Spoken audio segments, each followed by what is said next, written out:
অবশেষে mister perfectionist আমির খানকেও ক্ষমা চাইতে হলো। তিনি সম্প্রতি গণমাধ্যমকে বললেন, আমি হাত জোড় করে ক্ষমা চাইছি। কিছু মানুষকে আমি মিথ্যে বলেছিলাম যে আমার ছবি অর্থাৎ সিতারে জামিন পার ইউটিউবে মুক্তি পাবে না। আমি এটা বলেছিলাম কারণ আমার কিছুই করার ছিল না। আমি চেয়েছিলাম থিয়েটারের ব্যবসাকে রক্ষা করতে, তা না হলে আমার স্বপ্ন ঠিক ওখানেই ধূলিসাৎ হয়ে যেত। সিনেমা দিয়েই আমার শুরু, আর সিনেমার প্রতি আমি অত্যন্ত অনুগত। তাই আমি সবসময় থিয়েটারের ব্যবসাকে রক্ষা করার প্রয়াস করব। এটা আমাদের প্রথম প্রয়াস ছিল, তাই বাধ্য হয়ে আমাকে মিথ্যে বলতে হয়েছিল। আমার প্রযোজনা সংস্থা প্রযোজিত আগামী সব ছবি প্রথমে প্রেক্ষাগৃহে মুক্তি পাবে, তারপর ইউটিউবে পে পার ভিউ মডেলে দেখা যাবে।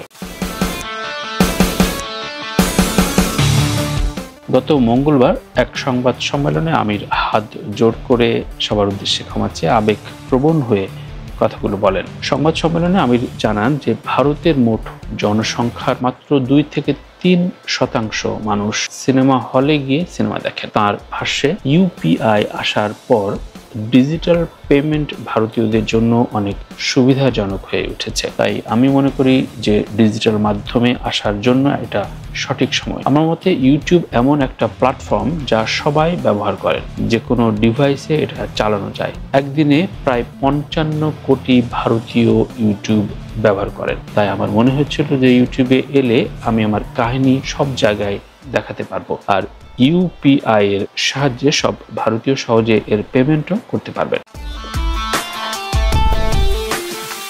আমির খান আরও জানান যে কিছুদিন পর থেকে আমির খান প্রোডাকশন প্রযোজিত সব ছবি তাঁর ইউটিউবে চলে আসবে। সিনেমার প্রতি প্রেম থেকে আমির নবীন নির্মাতাদের নতুন প্ল্যাটফর্ম দিতে চলেছে। অভিনেতা জানান, অনেক নবাগত পরিচালক আছেন যারা তাদের ছবি আনার জন্য প্ল্যাটফর্ম পান না। তাদের ছবি আমাদের পছন্দ হলে সেসব ছবি আমার ইউটিউব চ্যানেলে রিলিজ করব।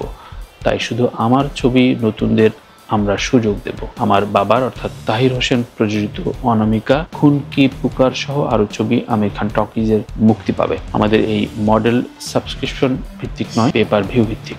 100 রুপির বিনিময়ে দেখা যাবে।